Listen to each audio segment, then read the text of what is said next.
amigos? Muy buenos días, miércoles 16 de marzo del 2022. Bienvenidos sean todos ustedes a la primera emisión de Noticias 7. Gracias a quienes nos sintonizan a través de www.eltelegrafo.com.es y a través de nuestras redes sociales. Aquí les vamos a contar las noticias más importantes de la jornada.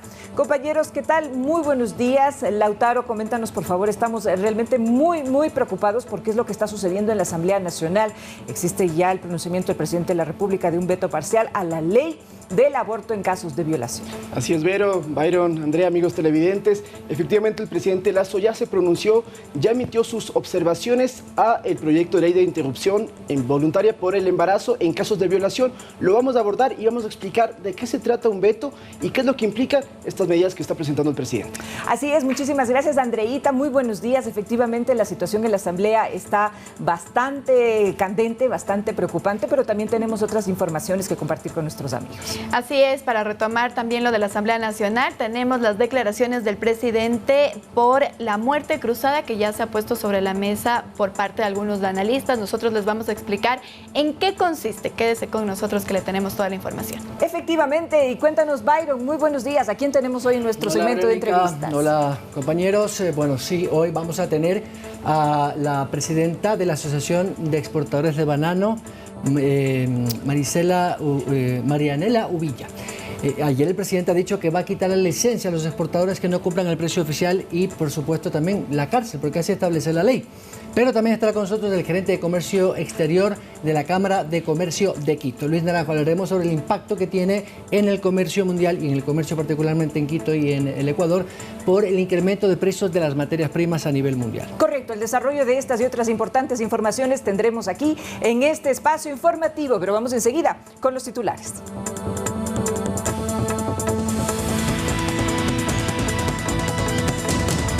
El presidente Guillermo Lasso vetó parcialmente la ley de interrupción del embarazo por violación.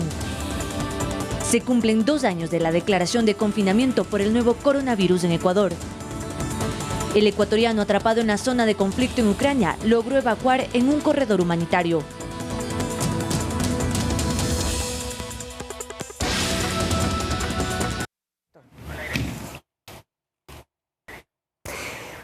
Bien, y nosotros, como les habíamos indicado en el inicio de este espacio informativo, amigos, tenemos enseguida un desarrollo acerca del pronunciamiento del presidente de la República con respecto a un veto parcial. Son 61 observaciones que está realizando el presidente Guillermo Lasso, quien vetó parcialmente la ley de interrupción voluntaria del embarazo en casos de violación. Y precisamente esto es lo que atañe en este momento el contexto informativo más importante de la jornada, Andreita. Así es, amigos televidentes. Del día de ayer en la noche, el presidente Guillermo Lasso, en un comunicado, a través de un comunicado, informó sobre estas 61 objeciones que tiene al texto que había remitido la Asamblea Nacional, nombrado por ellos como la ley que garantiza el aborto por violación. Se han incluido en el veto parcial del presidente de la República algunos textos alternativos. Nosotros primero tenemos un resumen de lo que ocurrió el día de ayer con este tema. Veamos.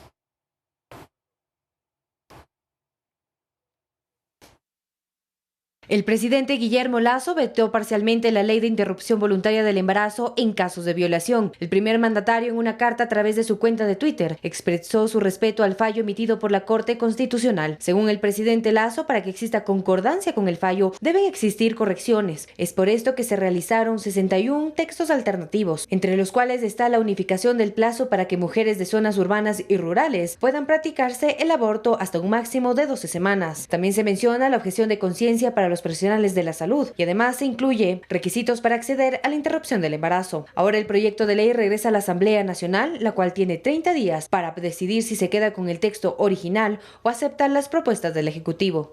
Manuela Bedón, Noticias 7.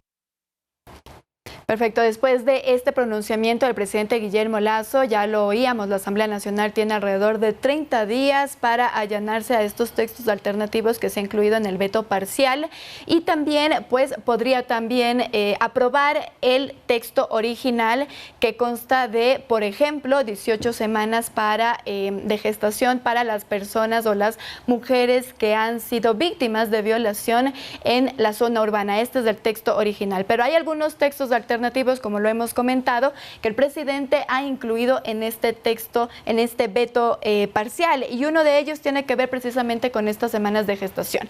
El presidente ha dicho que quiere unificar las semanas de gestación tanto para las mujeres que han sido víctimas de violación en la parte rural como en la parte urbana, y quedaría en 12 semanas. Pero hay más, Lautaro. Y para acotar también, cerrar la idea tuya, André, el por qué le dice esto el presidente. Recordemos que, según la Constitución, todos son iguales y por eso el mandatario dice que no se puede hacer una diferenciación entre edades, ni dónde viven, ni ningún tipo de condiciones. Otro punto importante que vale contarle a la gente es que en el proyecto del presidente lo que se dice es que tiene que haber una denuncia por violación para realizarse el aborto, o tiene que haber un examen médico o en su lugar una declaración juramentada, y en el caso de menores de edad esta declaración debe ser firmada o suscrita por el representante legal. ¿Qué pasa si el representante es el agresor? En ese caso tiene que haber otra persona, que puede ser alguien de asistencia social o un médico, que suscriba que el menor puede acceder a este aborto por violación. Y acotando lo que tú dices, UNICEF tiene un dato súper interesante y dice que el 65% de los casos de abuso sexual fueron cometidos por los familiares. Así que habrá que ver qué es lo que ocurre en la Asamblea Nacional, si se allana este texto alternativo que tiene el presidente de la República o vuelve a aprobar el que en principio estaba normado, que por ejemplo ponía solo una formalidad de llenar un formulario que tenía que ser llenado por el médico para que se pudiera practicar esta interrupción del embarazo. Bueno, ¿qué dice el procedimiento parlamentario? La ley orgánica de la función legislativa. Voy a leer textualmente. Si la objeción es parcial, el presidente o presidente de la República presentará conjuntamente con su objeción un texto alternativo por artículos y en ningún caso por secciones, capítulos o libros. Tampoco podrá incluir materias que no contempladas en el proyecto original. Igual restricción se observará en la Asamblea en la aprobación o modificaciones sugeridas. Sin embargo, la legislatura podrá incluir correcciones de forma referidos a numeración, artículos y errores ortográficos.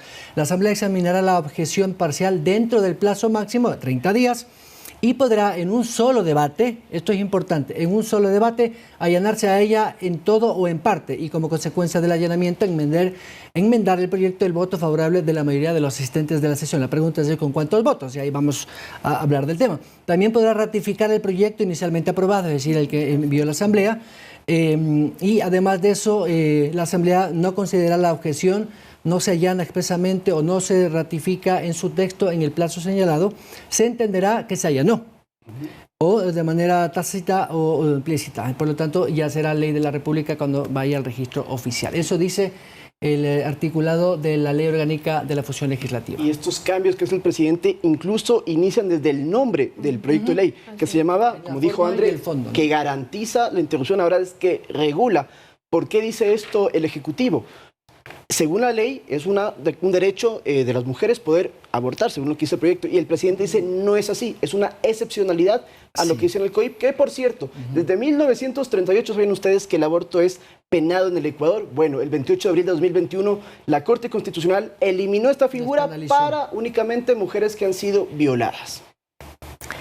Las reacciones de la legislatura frente al veto parcial a la ley de aborto por violación no se hicieron esperar. Veamos enseguida algunos de los pronunciamientos de los asambleístas.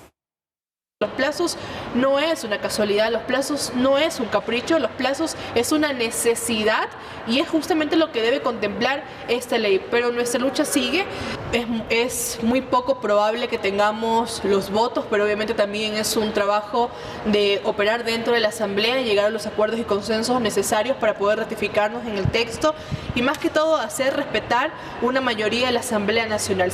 Dejemos claro que la ley que aprobó la Asamblea pone límites y pone candados a una sentencia que era absolutamente abierta. Que de alguna manera le obligue al legislativo a tomar una decisión, a ratificarse en un texto que necesitaría 92 votos, algo que yo veo bastante improbable en esta situación.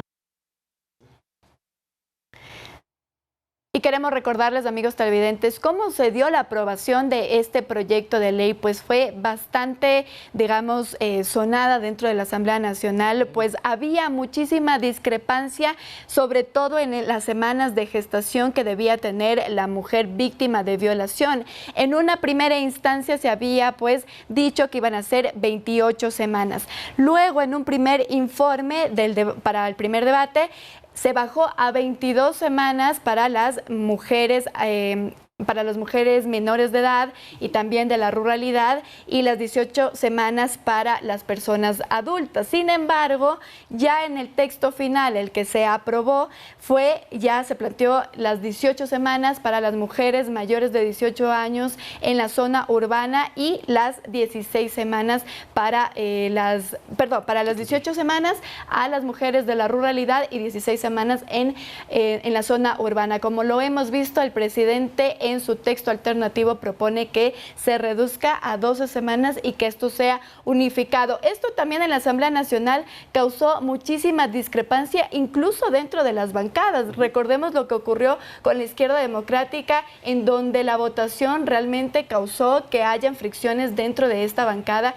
y pues ahora veremos qué es lo que ocurre en la Asamblea Nacional para conseguir los votos y ratificarse o en la aprobación del proyecto original o en el veto parcial del presidente. Y otro punto que hay que meterlo también aquí: los médicos con el proyecto pueden objetar a hacer un aborto por violación, que, recordemos, si un médico participa en un aborto, tiene 20 salarios unificados de sanción. Si no lo hace, en cambio, tiene 10 salarios. Dicen los abogados y expertos juristas que el término no es aborto, sino interrupción del embarazo. Porque sí, dicen que eso de usar el aborto, y el aborto ya no existe, está despenalizado. Lo que se debe usar, digamos, la terminología correcta jurídicamente es interrupción del embarazo, voluntaria, evidentemente. Y Byron, en este caso, si la Asamblea Nacional decide que se quedan con el texto original, ese es el que entra al registro oficial. Tal cual al registro oficial, así es. Hay esta posibilidad. Ahora vamos a cambiar de tema, ya que este es un tema bastante extenso que seguramente lo vamos a seguir tratando con ustedes, amigos televidentes. El coronavirus cambió la normalidad en el país y en el mundo. Hoy exactamente les contamos que hace 2 años se dispuso a través de las autoridades sanitarias nacionales el aislamiento y el confinamiento para evitar un impacto de COVID-19 en la vida de los ecuatorianos. Recordamos cómo estuvimos, ¿no? Exactamente hace 2 años, debido a esta situación que todavía genera muchísimos problemas en el mundo. Cambió la vida, ¿no? Totalmente. Así es, y esto realmente debemos recordar cómo fueron estos primeros días, y nosotros precisamente para aquello les hemos preparado un reporte para que ustedes recuerden cómo inició hace 2 años aquí en el Ecuador el confinamiento.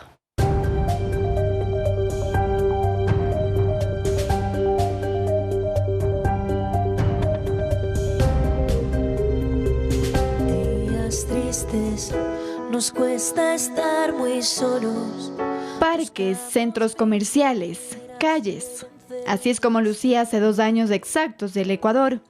Vacíos. Y es que el 16 de marzo del 2020, mediante el decreto ejecutivo 1017, el presidente de ese entonces, Lenín Moreno, declaró el estado de excepción en el país por el COVID-19. Durante ese último mes, el número de contagiados crecía aceleradamente en el Ecuador y registraba una de las tasas de mortalidad más altas de la región. Aunque el virus se había esparcido por todo el país, el problema explotó dramáticamente en la provincia del Guayas, que se convirtió en el epicentro de la crisis. Las clases presenciales también fueron suspendidas, así como los eventos deportivos y de entretenimiento. En el caso del sistema público de transporte, se aplicó una restricción para que los buses llevaran pasajeros solo sentados, pero hubo incumplimiento. En Quito, el alcalde suspendió todo transporte público y desde el 18 de marzo se incorporaron algunas unidades solo para servicio de personal sanitario. Otras medidas fueron aplicándose paulatinamente de la mano de las disposiciones gubernamentales y del COE nacional. Por ejemplo, desde el 24 de marzo se podía ingresar a los mercados solo de 8 a 16 horas 30 y de forma escalonada, y según el último dígito de la cédula. El uso de mascarillas se convirtió en obligatorio a escala nacional, así como el distanciamiento social. De otro lado, en el aparato productivo, la cartera de trabajo emitió acuerdos ministeriales con el objetivo de permitir la reducción, modificación modificación y suspensión de la jornada laboral. Así, Ecuador, como muchos países del mundo, estuvo confinado alrededor de 3 meses y hasta ahora la pandemia no se va del todo. Al momento y según el último corte del Ministerio de Salud Pública, en los 2 años con el virus, el país ha tenido un total de 849.386 contagiados y 35.347 fallecidos. Andrea Orbe, Noticias 7. Imposible no sentir nostalgia de la mala, en este caso, recordando cómo fue ese confinamiento que nos cambió a todos. Yo recuerdo haber venido a la oficina, despedirme de mis compañeros y no sabía que quizás no los iba a volver a ver durante un buen tiempo. Pero contarle también a la gente la cronología de cómo fue este COVID. Recordemos que el primer caso en el Ecuador surgió el 29 de febrero de 2020 de una señora que vino desde Madrid, que viajó al Ecuador, visitó Guayaquil, visitó Babahoyo, hizo fiestas, obviamente no sabía que estaba enferma, claro, y se contagió mucha gente. Y luego ella falleció el 13 de marzo. El 14 murió su hermana y el 16 de marzo de 2020, o sea, hace 2 años, teníamos 58 contagiados en Guayas y Los Ríos y 2 fallecidos. Hoy en día la cifra se ha multiplicado exponencialmente. Recordemos que en ese entonces también hubo mucho debate porque hubo un partido de fútbol entre Barcelona en la Copa Libertadores en el cual el gobernador permitió que la gente asistiera. Un compañero nuestro del Telégrafo fue al partido, se contagió y falleció, les comento, días después. Es una época bastante triste de recordarla, pero que cambió completamente lo que hoy conocemos. Recordemos que la OMS consideró como pandemia al COVID también el 14 de marzo de 2020. El 11 de marzo, exactamente. Así es, el 11 de marzo exactamente la OMS ya la declaraba pandemia, pero esto inició desde diciembre en Wuhan, ¿no? En China, ahí donde ya se había visto los brotes de esta pandemia, una neumonía que no sabían qué era, y luego evidentemente ya se concretó, se aceptó que era una cepa del coronavirus que venía evidentemente por animales salvajes. Se cerraron mercados y aquí también, mientras hacía la nota, recordaba realmente cómo fueron esos días y es pensar que estamos, no sé, que parece que fue ayer y ya son 2 años desde que nos confinamos. Recordaba cuando teníamos que hacer fila en los mercados. Bueno, yo no, yo estaba donde mis papás, mi papá iba a hacer la fila en los mercados y teníamos que tener, claro, por el número de dígito de la cédula, ¿no? Realmente fue algo que nunca yo creo que nos imaginamos ninguno de nosotros. ¿Dónde estabas tú, Verónica? ¿Dónde te cogió el confinamiento? En la casa. Por suerte estuve en mi casa, pero claro, todo el mundo estaba con la expectativa de saber qué es lo que iba a pasar. No teníamos ni la menor idea de qué sucedía. Bueno, hubo muchísimo caos. Les cuento que a mí me cogió en Colombia. Yo estaba con mi padre recién operado de la vista, lo fuimos a operar el 8, el 9, etcétera, etcétera. Y ya el lunes el presidente Moreno dijo, se cierran los aeropuertos al lunes a las 10 de la noche. Yo embarqué a mi padre a las 8, llegó con las completas a las 11:59 antes de que entre. Y yo viajaba el martes y ya me quedé hasta mayo en Colombia, con cantidad de ecuatorianos repartidos en todo el mundo que no pudimos regresar, no había vuelos humanitarios. La verdad que fue un caso. ¿Ustedes saben la historia del descubridor del COVID?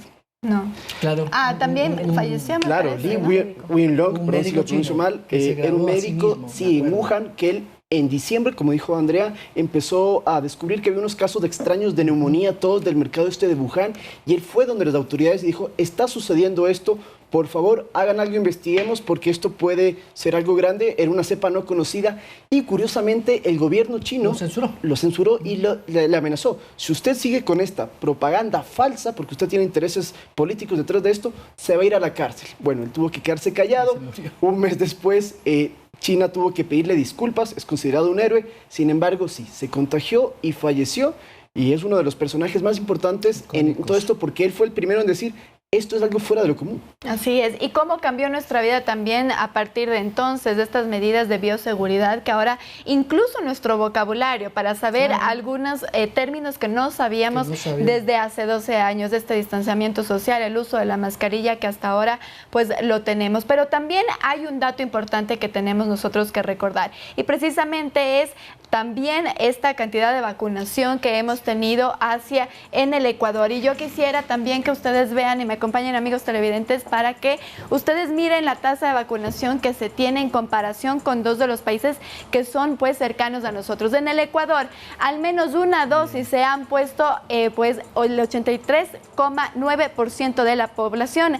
Completamente vacunados están 77,4% y la dosis de refuerzo el 26,7%, es del porcentaje menor. Pero vamos a ver en comparación a otros países cercanos a nosotros. Por ejemplo, el Perú, al menos una dosis se ha puesto el 85% de la población, completamente vacunados está el 75,5% y ellos tienen un porcentaje un poquito mayor para la dosis de refuerzo, que es del 32,6%. Vamos ahora a ver cómo se encuentra Colombia en el porcentaje de vacunación, que también es uno de nuestros países vecinos. Al menos una dosis la tiene puesta el 81,7% completamente vacunados del 66,9% y la dosis de refuerzo el 18%. Ustedes recuerden que nos pueden ver también a través de nuestras redes sociales y coméntenos cómo recuerdan ustedes haber vivido este confinamiento.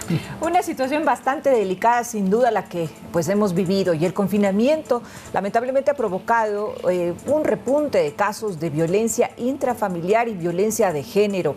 Entre los meses de marzo y junio del 2020, la Fiscalía registró alrededor de 7,000 denuncias. Esto realmente es sumamente grave, es grave para la familia ecuatoriana, es grave para los niños sobre todo, y obviamente nosotros hemos preparado un reportaje para que conozcamos un poco más al detalle de esta problemática social y familiar. La pandemia confinó al mundo, las calles vacías y tranquilas, algo pocas veces visto. Sin embargo, en muchos hogares puertas adentro se vivían infiernos. Y es que el COVID-19 no solo que mató a millones que se contagiaron, sino que producto del confinamiento, millones más tuvieron que convivir con sus agresores en un estado de indefensión. Las mujeres, los niños, estuvieron a merced de sus agresores durante esa época. Y la respuesta estatal fue incipiente, ¿no? En los meses más estrictos de confinamiento en Ecuador, de marzo a junio, la Comisión Ecuménica registró 34 casos de femicidios y la Fiscalía General del Estado un total de 6,686 denuncias de violencia. Ahí también debemos recordar la imposibilidad de conexión que se tuvo sobre todo en familias empobrecidas, que hizo también muy difícil que sean, por ejemplo, las escuelas, los adultos de esas relaciones educativas, los que puedan también, si usted quiere hacer un chequeo rápido de lo que estaban sufriendo las niñas, niños y adolescentes. Aún más sorprendente es el registro de llamadas de emergencia por violencia intrafamiliar y de género. El ECU 911 receptó 31,672 pedidos de socorro en esos 4 meses de confinamiento. Se unieron todos estos otros flagelos: falta de educación, de salud, de protección social, de trabajo, de seguridad alimentaria. Por lo tanto, esos padres de esas familias se ven abocados a la desesperación. El terreno de violencia que se cosechó durante el confinamiento pareciera dio frutos un año después. 2021 se reporta hasta ahora como el año con más femicidios desde que se tipificó el delito en 2014. Carolina Basante, Noticias 7.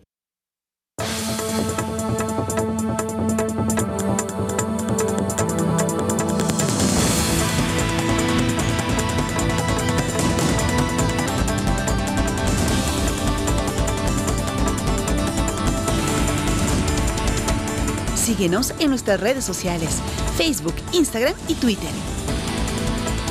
Somos retransmitidos por Pública FM Quito, Guayaquil y Cuenca, 105.3, Manta 88.1, Loja 90.5, Pública FM. Seguimos informando, amigos televidentes, qué bueno que nos acompañen. El presidente Guillermo Lasso explicó que se trabaja en una propuesta de consulta popular. Estos y más temas coyunturales los abordó en una entrevista radial la mañana de ayer precisamente, Andreita. Importantes declaraciones del presidente. Así es, varia información que dio el presidente ayer en esta semanal entrevista que suele tener el presidente con algunos periodistas. Del día de ayer se hablaron de varios temas, entre ellos qué es lo que se va a realizar con el excedente petrolero petrolero. Lo hemos abordado en esta mesa de trabajo y, como ustedes lo saben, amigos televidentes, pues ingreso que estamos obteniendo del petróleo no es constante, no es regular. Así que el presidente ha explicado qué es lo que va a ocurrir con este ingreso. Una de las cosas que se va a realizar, que son de las más importantes y que saben también de lo que ya se conocía, es que se va a arreglar las vías afectadas por la época invernal, que sabemos que son muchísimas y que, según el presidente, ya se ha iniciado con las obras en las vías. Sin embargo, también se habló sobre la situación de la Asamblea Nacional, y en esta parte el presidente ha mencionado sobre lo que ocurrió el día domingo con la LOEI, donde se ratificó que el incremento salarial de los maestros del magisterio fuera a través, por ejemplo, de este excedente petrolero. Lo que ha dicho el presidente es que eso no es posible. Habló de alrededor de 4.000 millones de dólares que se tendrían que invertir para pagar el incremento de salarios, y ha dicho pues que se va a sentar a hablar con el magisterio, pero va a explicarles la situación y cómo será este incremento y si es que se dará oportunamente. Y es que la situación con la Asamblea Nacional es bastante tensa. De hecho, ayer hubo una especie de manifestación, una concentración de personas en los exteriores del edificio legislativo para pedir la famosa muerte cruzada, que, como lo hemos comentado justamente aquí y en otros espacios, es una posibilidad. Constitucionalmente se puede utilizar este instrumento en casos de inestabilidad extrema, pero me parece que tenemos un video incluso para conocer más sobre de qué se trata esto, ¿no? Es, para que la ciudadanía conozca qué es y cómo se aplica la muerte cruzada. Manuela Bedón nos ha preparado un reporte.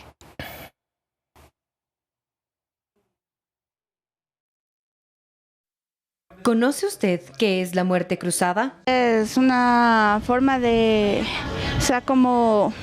No, muerte es la muerte, ya cruzada creo que es de otra persona, algo así. Y es que con esta muerte cruzada desaparecía la asamblea, no es que vuelve la asamblea, hasta eso sé. Según el artículo 148 de la Constitución, la muerte cruzada es cuando el presidente de la República puede disolver la Asamblea Nacional y a su vez poner a disposición su cargo. ¿Qué quiere decir esto? Que se puede ir a elecciones legislativas y presidenciales. Las razones para la ejecución de la muerte cruzada pueden ser cuando la Asamblea Nacional se hubiera arrogado funciones que no le competen, pero para esto se necesita la aprobación de la Corte Constitucional. Existen dos vías en las que no se requiere de la aprobación. Si de forma reiterada e injustificada obstruye la ejecución del Plan Nacional de Desarrollo o por una grave crisis política y conmoción interna. ¿Cuándo se puede aplicar? La muerte cruzada podrá ser ejecutada por una sola vez en los 3 primeros años de su mandato. ¿Qué pasa después de ser publicado el decreto? El Consejo Nacional Electoral, en un plazo máximo de 7 días, debe convocar a elecciones legislativas y presidenciales para el resto de los respectivos periodos. Durante su aplicación, ¿cómo y quién gobierna? El presidente obtiene facultades legislativas y podrá expedir decretos y leyes de urgencia económicas, previamente aprobados por la Corte Constitucional, que tienen categoría de ley vigente hasta que la nueva Asamblea las derogue o las reconfirme. Muy bien, realmente es un término bastante interesante el que se trata de la muerte cruzada. Es un término que se ha utilizado también, que el presidente inclusive lo está utilizando. Ya tenemos la explicación del caso y por supuesto estaremos pendientes entonces. Muchísimas gracias por este análisis a Manuela, y nosotros vamos a hacer una pausa y ya regresamos con más. No se vayan.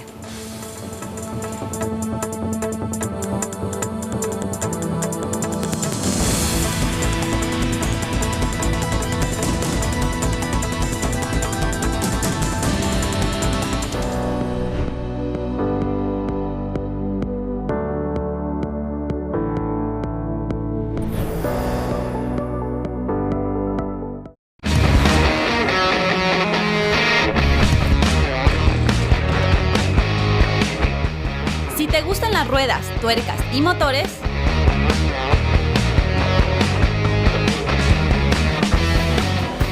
este es el programa que estabas esperando. Acompáñanos a descubrir las mejores rutas y destinos para practicar los deportes sobre ruedas más extremos del país.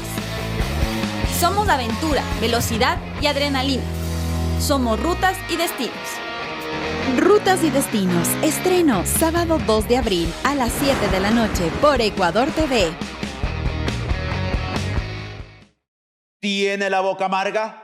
¿Tiene la saliva espesa? ¿Mal aliento, pesadez, cansancio, mareos, abdomen inflamado, gases? ¿Anda mal genio? ¿Sufre estreñimiento? Sin duda, ¿tiene problemas del colon? ¡Colosan!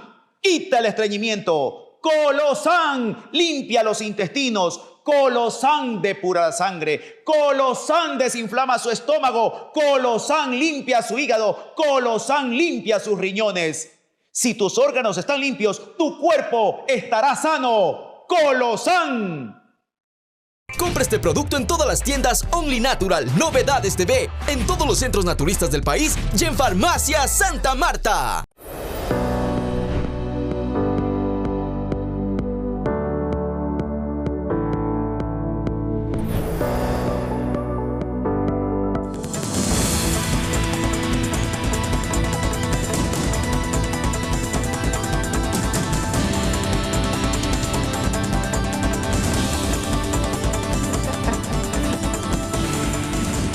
Seguimos con ustedes, amigos televidentes, qué bueno que nos acompañen. Damos paso ya a nuestro compañero Fabián Alarcón, quien está con los detalles deportivos. Barcelona, y no es que viene de amarillo por Barcelona, precisamente, no es que estamos celebrando quienes son hinchas de Barcelona, ¿no es así, Byron? Yo me paro y me voy, en este segmento no me siento cómodo. Coméntanos, por favor, Fabián, muy buenos días. Buenos días, Berito, Byron, Andrea y a los amigos televidentes. Sí, bueno, lamentable lo que pasó con Barcelona, quedó fuera de la Copa Libertadores. Sin embargo, yo creo que hizo un buen papel, ¿no? En todo caso, se quedó ante un equipo brasileño que, si bien es cierto, es la primera vez que compite en este torneo, porque es uno de los equipos sin tradición allá en Brasil. Pero como yo le dije a Bayern justamente la semana anterior, es un equipo complicado y se demostró nuevamente en Guayaquil. A diferencia de lo que pasó con 9 de octubre e Independiente del Valle, donde Barcelona tuvo cómo contragolpear, tuvo espacios para liquidar al rival, esta vez este equipo brasileño lo que hizo fue encerrarse. Fue mucho más difícil que Barcelona pudiera penetrar la saga del equipo brasileño. Como vemos en imágenes, el equipo canario desde el inicio fue el que dominó, tuvo las opciones más claras, pero al frente tuvo un arquero como Jailson, un arquero que ya lo conoce porque él fue quien atajó en aquella serie del 2017 en Palmeiras, cuando Barcelona llegó a la semifinal, también bajo el mando del técnico Guillermo Almada. Ahora Barcelona se lo volvió a encontrar, tiene 40 años este arquero y fue la figura, 40 años. Y en todo caso, fue un buen papel el que hizo Barcelona, creo yo, en esta Copa Libertadores. Papelón, diría yo. Un papelón. Criterios diversos. Sí, oye, pero hay que recordar algo que a mí me parece un dato curioso. El 29 de octubre se va a jugar la final de la Copa Libertadores en cancha neutral. Entiendo que va a ser en el Estadio Banco Pichincha, donde evidentemente Barcelona soñaba por pelear la Copa, ¿no? Así es, lo que mucha hinchada, la hinchada de Barcelona lo que tenía en mente era eso, ¿no? Que el equipo pudiera llegar a fase de grupos, trascender nuevamente y disputar esa final que se va a jugar en el Estadio Monumental al final del año. Sede única, ¿no? Desde hace 3 años se viene jugando de esta manera. Y bueno, de todas maneras no va a jugar ahí, pero tiene una posibilidad más. Barcelona quedó eliminado realmente. Y una cosa curiosa, ¿no? En los penales, la forma de ejecutar los penales del América Mineiro llamó bastante la atención. Podemos ver en las imágenes. Eso demuestra un poco lo que era este equipo, un equipo, si se puede decir, mañoso para jugar al fútbol, que trababan a los jugadores de Barcelona cuando podían, cometían faltas, pero sin embargo Barcelona, yo creo que igual hizo un buen papel, va a seguir jugando torneo internacional, jugará la Copa Sudamericana, recibirá dinero por eso, $900,000 es el premio que va a recibir por estar en la fase de grupos, y más lo que pueda generar en taquilla, ¿no? Barcelona, en todo caso, bien por el equipo ecuatoriano que va a seguir compitiendo internacionalmente. Pensé yo entonces que perdía un poco por estar eliminado de la Copa Libertadores, pero dice que va a la Sudamericana. Sí, va a la Copa Sudamericana. Y por último, recordar que tenemos otro participante, Universidad Católica juega mañana, si gana en Bolivia al The Strongest, podría seguir compitiendo internacionalmente en la Copa Libertadores a la fase de grupos. No me simpatiza. Pero suena como una especie de premio consuelo. Sí, exactamente. No, o sea, la Copa Libertadores, la Sudamericana. Pues... Pero el hincha de Barcelona que quieres ganar una copa. No. El hincha de Barcelona exigente. Como el hincha del Madrid, del Barça. Pues, criterios diversos en este caso. Estaremos pendientes entonces cómo le va al Barcelona Sporting Club. Y nosotros hacemos una pausa y regresamos con más. No se vayan.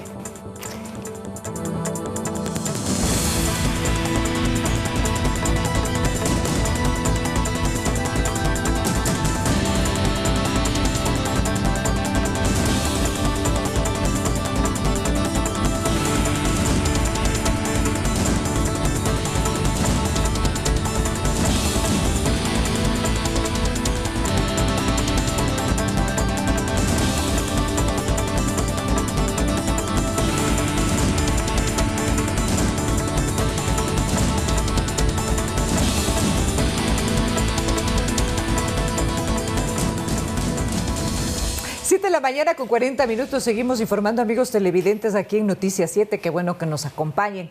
Hasta $1 pagarían ciertas exportadoras a pequeños productores la caja de banano.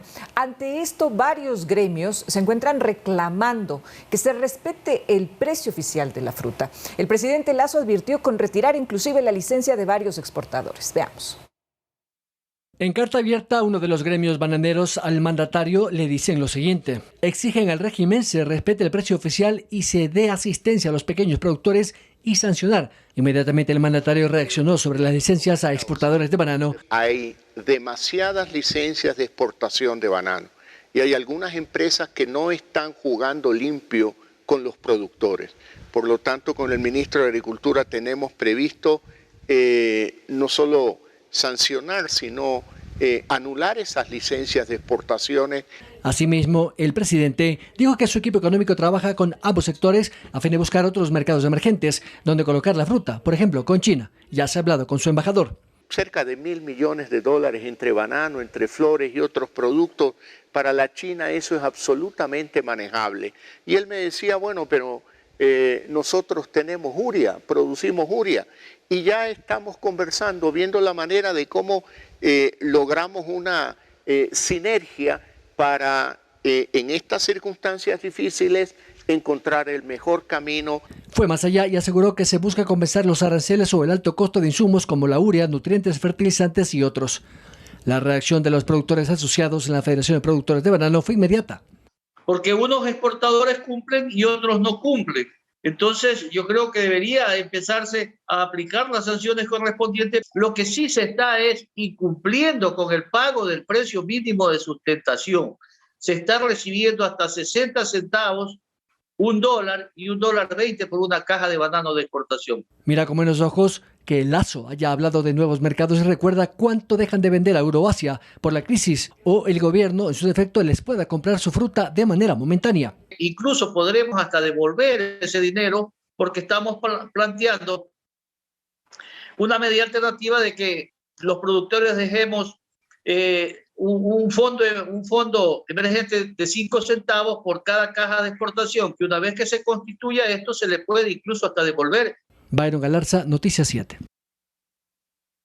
Bueno, ¿y cuál es la opinión de los exportadores o del gremio de los exportadores? Con nosotros a esta hora la ingeniera Marianela Uvilla, representa a uno de los gremios de exportación de banano. Ingeniera, gracias por acompañarnos. Buenos días. Sí, buenos días, Byron, y buenos días a todos los radioescuchas. Bueno, yo le debo de comentar frente a este problema que debemos de separar dos situaciones diferentes.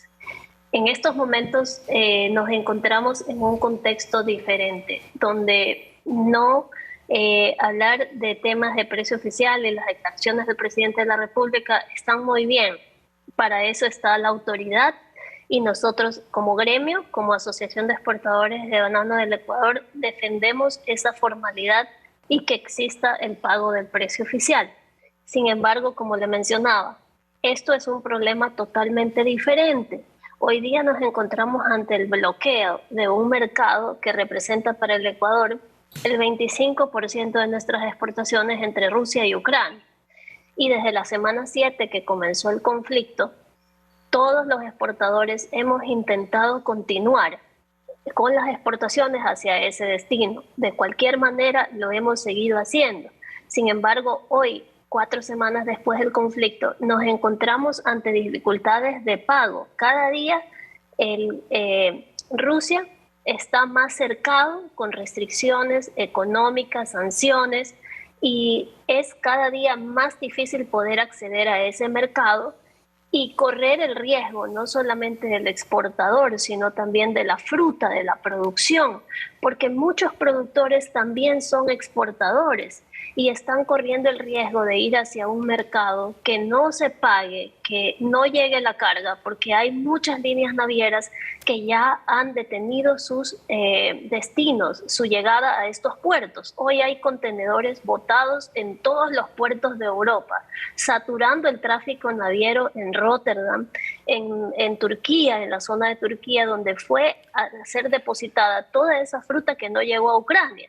Entonces, hoy hay largas filas para poder descargar en los puertos marítimos. Esta es una situación extraordinaria donde no es muy sencillo decir que el día de mañana vamos a ubicar ese 25% de banano, que son 2 millones de cajas, a otros mercados.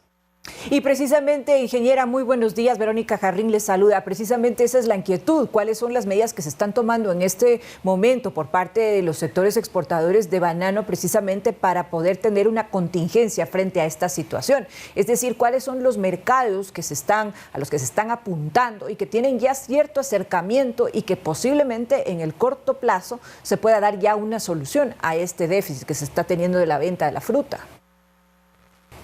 Bueno, yo creo que esta es una solución que debemos de realizarla, no solamente el sector productor exportador, sino también involucrar a las autoridades, al gobierno nacional, al Ministerio de Comercio Exterior, al Ministerio de Agricultura y también a las decisiones del presidente de la República.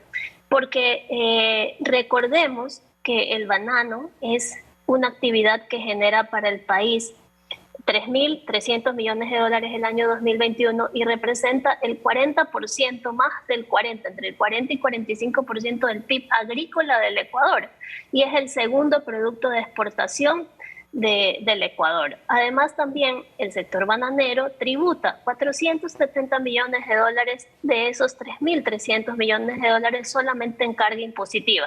Es decir, es un sector que debemos de cuidarlo, y un sector que ha favorecido en todo este tiempo a la actividad económica del país, también generando 250.000 plazas de empleo, y esas 50.000 hectáreas que hoy están en riesgo por un mercado que está bloqueado, representan también 50.000 empleos, 50.000 hectáreas, y que van a generar un problema social. Por tanto, yo creo que no es solamente una solución entre privados y entre exportadores. El gobierno debe de involucrarse.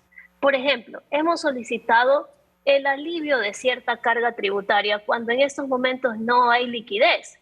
Hemos solicitado también el establecer un programa de nutrición infantil donde se pueda toda esa fruta que no está saliendo del Ecuador porque no tiene tampoco cómo salir, porque al momento todavía tenemos restricciones logísticas creadas por la pandemia, donde el mundo no se restablece todavía con suficientes contenedores, suficientes barcos que vengan al Ecuador. No es sencillo decir en esta urgencia, el día de mañana voy a poner un barco en el Ecuador para que lleve esta fruta a África o a China, porque son las únicas posibilidades de mercados que hoy se abren para esta fruta que iba a Rusia, porque es una fruta que tiene condiciones fitosanitarias diferentes a lo que necesita, por ejemplo, nuestro mayor mercado, la Unión Europea con el 30%, o los Estados Unidos, que es una fruta que también necesita muchas certificaciones y donde ya también hay países que lo abastecen suficiente y que también les está sobrando su oferta exportable, como lo es Centroamérica, que también llegaba a estos destinos.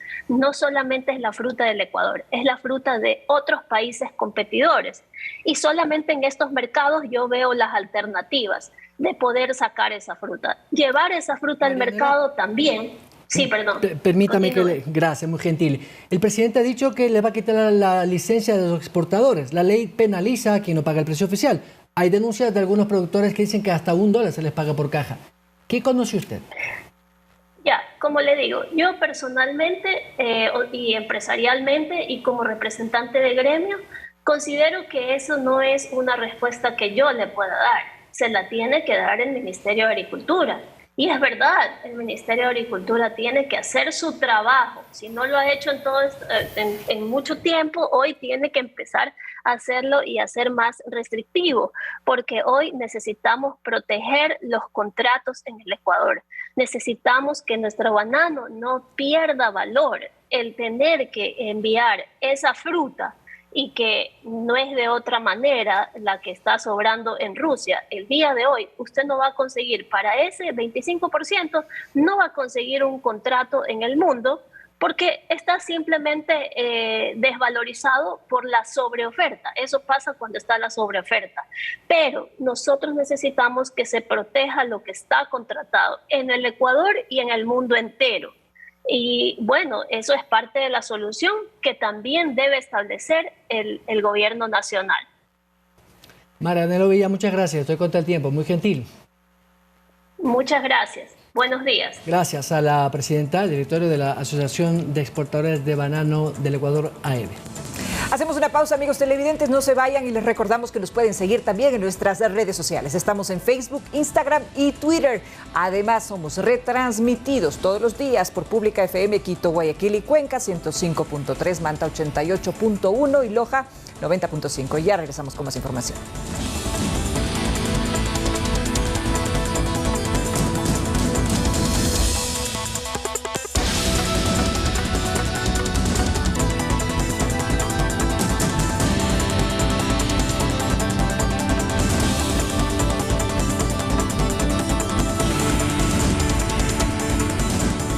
El incremento del precio de las materias primas a nivel mundial se encareció un 27%, dice la FAO, la Organización de Agricultura y Alimentación de Naciones Unidas, que esto va a impactar en la alimentación del mundo entero.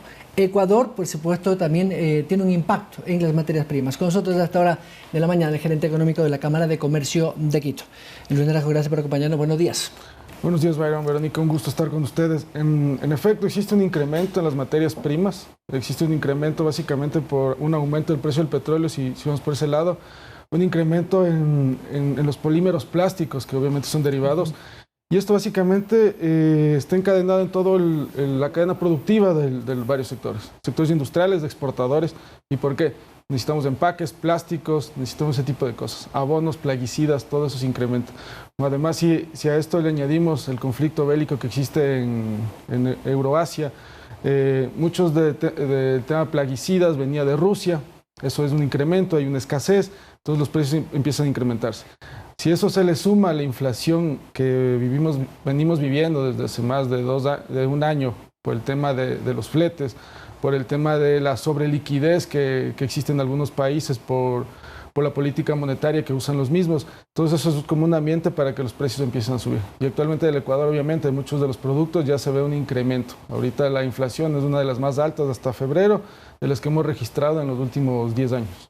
Y dentro de ese contexto que tenemos actualmente, que no es para nada alentador, sumando por supuesto a que se mantiene también la situación de COVID-19 en nuestro país, a pesar de que a través de la vacunación y todos los procesos de bioseguridad está siendo controlado de alguna manera, ¿cuál es la situación actual de las empresas, sobre todo, que se encuentran en una situación bastante penosa o que han tenido que cerrar sus puertas, han tenido que despedir a sus empleados? Un poco, ¿cuál es la situación en las empresas? Y también, por otro lado, ¿qué es lo que la Cámara de Comercio está efectuando para mitigar esta situación que acabamos nosotros de mencionar?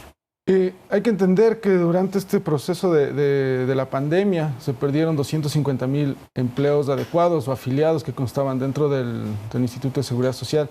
Ese empleo no se ha logrado recuperar en estos 2 años. El empleo apenas se recuperó unos 150,000 aproximadamente. Y esto nos muestra que la reactivación ha sido lenta. ¿Ya? El 2021 cerramos con ventas que ya alcanzaron el nivel 2019, pero no las superamos. Entonces vemos que es una recuperación bastante lenta en realidad.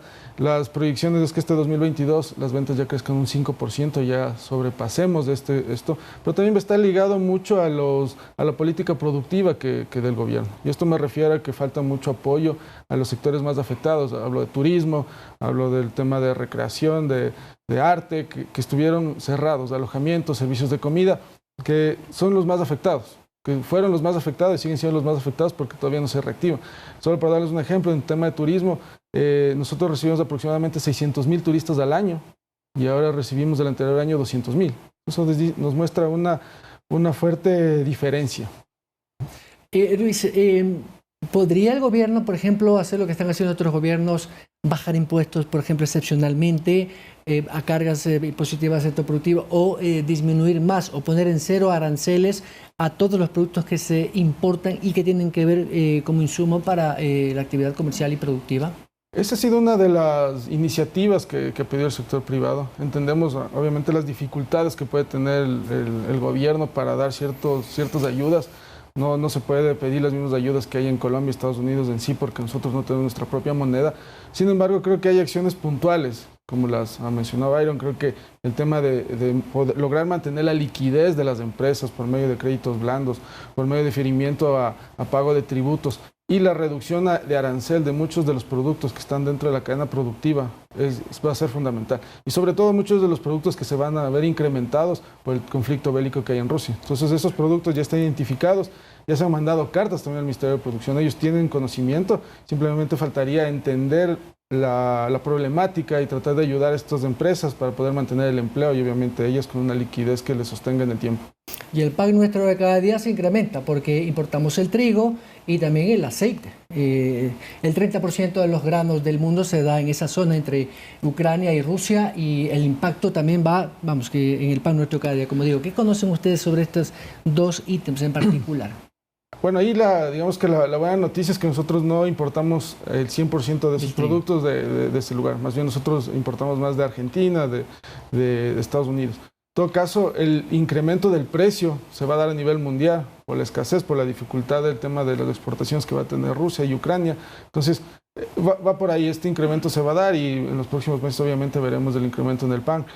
Más que todo por la dificultad o la escasez del producto. Eso va a elevar el precio. En toda la cadena alimenticia que tiene que ver con el trigo, con las harinas. Correcto. La industria alimenticia, básicamente. Sí, muchos de estos productos sirven también para balanceados, claro. Entonces complica. Entonces creo que hay que entender bien esto para tratar de apoyarlo. Es decir, que no logramos nosotros satisfacer la necesidad o la compra que requiere el país de estos productos, la importación, directamente por los mercados que usted acaba de mencionar. ¿Vamos a necesitar otras alternativas?